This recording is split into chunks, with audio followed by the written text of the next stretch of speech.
Hello guys, welcome to my YouTube channel Rishi Labs. In today's video, we will see how to enable hidden desktop icons in Windows 11. If you have noticed on the desktop, you are not able to see Recycle Bin, My Computer, okay?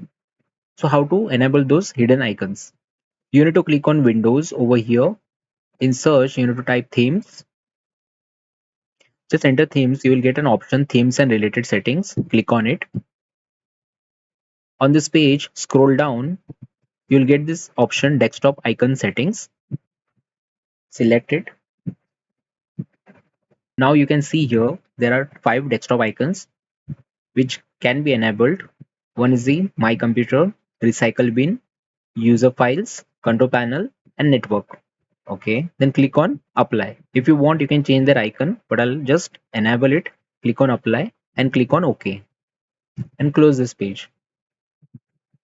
Now you can see all this Control Panel, this PC, okay, directory, then Recycle Bin is enabled. This happens whenever you buy a new laptop. You will not be able to see all these desktop icons by default. You will need to enable it.